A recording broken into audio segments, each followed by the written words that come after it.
داڑھی کی شرعی حیثیت کیا یہ سنت ہے یا فرض ہے؟ فرض ہے، داڑھی رکھنا فرض۔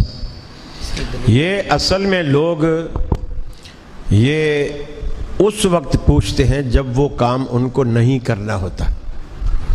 مثال کے طور پر آپ کسی کو کہہ کے دیکھیں کہ پانچا جو ہے اپنا ٹخنے سے اوپر رکھ،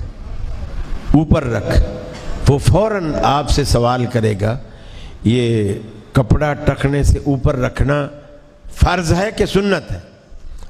آپ اگر بولیں گے سنت ہے تو وہ دوسرا سوال جملہ یہ جوڑے گا، اچھا فرض تو نہیں ہے نا، فرض تو نہیں ہے نا۔ گویا اس سوال کا مطلب ہی یہ ہوتا ہے کہ مجھے یہ کام نہیں کرنا اگر سنت ہے تو۔ گویا سنت کی ان کی نظر میں کوئی حیثیت ہی نہیں۔ داڑھی کا اسی لیے پوچھا جاتا ہے، جب آپ بولیں گے فرض ہے، آپ بولیں گے سنت ہے، تو وہ فوراً بولے گا اچھا سنت ہے، فرض تو نہیں ہے نا۔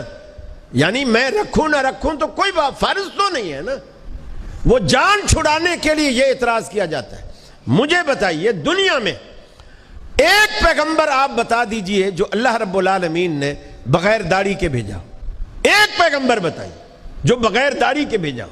پھر اللہ نے مردوں کو رسول بنایا ہے، ایک عورت آج تک رسول نہیں بنائی۔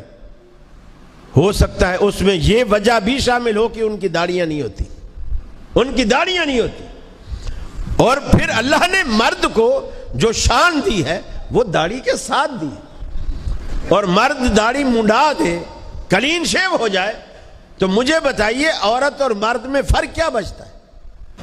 پھر اللہ کے رسول سے ایک موقع پر وفد آیا ملنے کے لیے، ان سب کی داڑیاں تھیں، حالانکہ وہ مسلمان نہیں تھے، ان سب کی داڑیاں تھیں، مسلمان نہیں۔ آپ نے پہلا سوال کیا کہ تم نے داڑیاں کیوں رکھ رکھی؟ انہوں نے کہا یہ ہمارے رب کا حکم ہے۔ وہ رب کہتے تھے جو خاندان کا بڑا، جیسے آپ وڈیرا کہتے ہیں، چودھری کہتے ہیں، سردار کہتے ہیں، وہ رب سردار کو کہتے ہیں۔ انہوں نے کہا ہمارے رب کا حکم یعنی ہمارے سردار کا حکم ہے۔ پھر انہوں نے پوچھا آپ نے داڑھی کیوں رکھ رہی؟ کہ چونکہ آپ تو ہمارے علاقے کے نہیں ہیں، نہ ہمارے سردار کی سرداری آپ پہ چلتی ہے، آپ نے کیوں داڑھی رکھ رکھی؟ آپ نے فرمایا یہ میرے رب کا حکم ہے، یہ میرے رب کا حکم ہے۔ یعنی آپ کا یہ کہنا کہ میرے رب کا حکم ہے، یہ اللہ کی طرف اشارہ تھا، اور یہی چیز داڑھی کو فرض کرتی ہے۔ جی